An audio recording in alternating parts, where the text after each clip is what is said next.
दोस्तों, आज हम सबसे पहले ये जानेंगे कि भारत और चीन सीमा विवाद का जन्म कहां से हुआ और ये जो जड़ आई है वो कहां से आई है।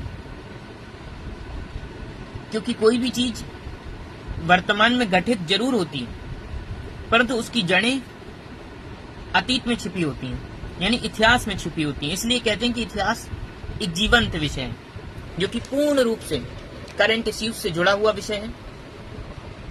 अगर हम बात करें तो सबसे पहले ब्रिटिश भारत काल से इसकी जड़ें उत्पन्न होती हैं। भारत और चीन की सीमा हजारों किलोमीटर लंबी है। समस्या यह है कि कई हिस्सों में सीमा कभी स्पष्ट रूप से तय नहीं की गई थी। ब्रिटिश शासन के समय हिमालयी क्षेत्र में नक्शे बनाए गए, लेकिन चीन ने उनमें से कई को स्वीकार नहीं किया। 1914 में शिमला सम्मेलन होता है और मैकमोहन रेखा गठित की जाती है। 1914 में ब्रिटिश भारत, तिब्बत और चीन के प्रतिनिधियों के बीच समझौता हुआ। यहीं से मैकमोहन रेखा बनी, जो आज अरुणाचल प्रदेश की सीमा का आधार है। भारत इसे वैध मानता है, लेकिन चीन इसे नहीं मानता है।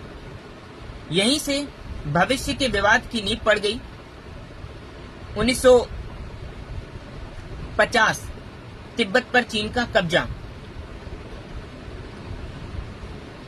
Chinese annexation of Tibet.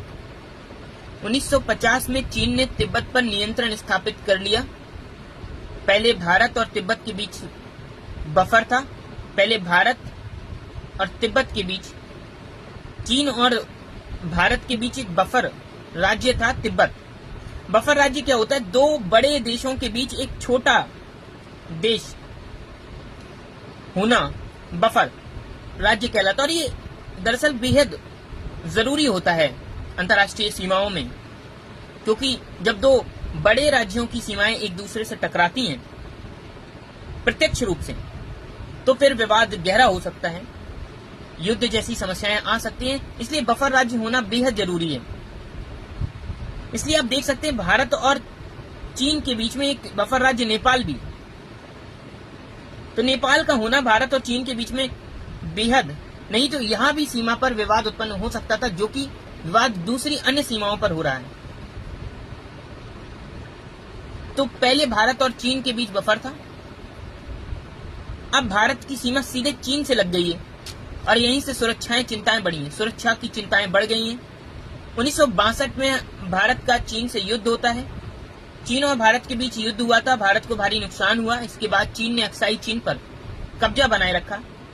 युद्ध ने दोनों देशों के बीच अविश्वास पैदा कर दिया। सिक्किम की कहानी। सिक्किम पहले एक राजशाही था। 1975 में जनमत संग्रह के बाद भारत का राज्य बना। चीन ने कई वर्षों तक सिक्किम को भारत का हिस्सा मानने से इनकार किया, बाद में धीरे धीरे स्वीकार किया, लेकिन सीमा का प्रश्न पूरी तरह समाप्त नहीं हुआ। डोकलाम संकट होता 2017 में।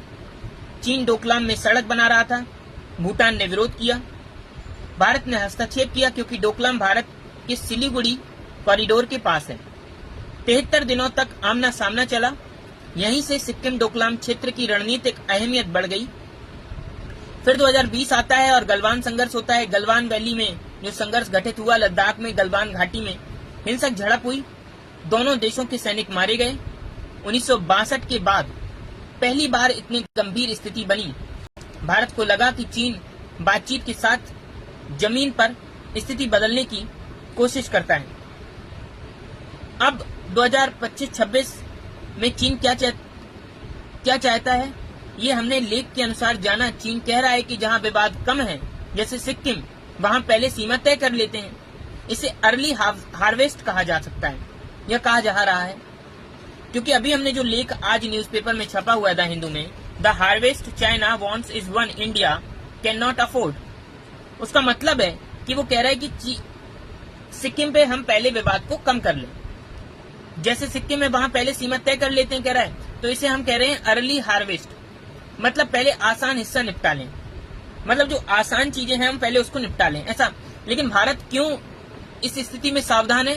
तो भारत की चिंता यह है कि डोकलाम अभी संवेदनशील क्षेत्र है।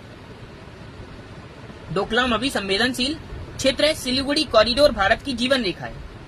चीन पहले भी कई बार समझौतों की अलग व्याख्याएं करता रहा है। यदि भारत ने जल्दीबाजी में सहमति दी तो चीन को सामरिक लाभ मिल सकता है। तो हम ये देख सकते हैं कि हमें अतीत से लेके वर्तमान तक कैसे चीन का विवाद जन्म लिया, कैसे 2025-26 में अर्ली हार्वेस्ट जैसी जो जल्दी से जल्दी जिन पर वो बात करना चाहता है, जैसे सिक्किम जैसे क्षेत्रों पे, हालांकि भारत अभी इस पर कोई प्रतिक्रिया नहीं देना चाहती। वो जानता है कि चीन अपने हित देखेगा और चीन पर अभी पूर्ण रूप से विश्वास करना इतना आसान नहीं होता है, क्योंकि लगातार चीन के साथ संघर्ष रहे हैं। Thank you.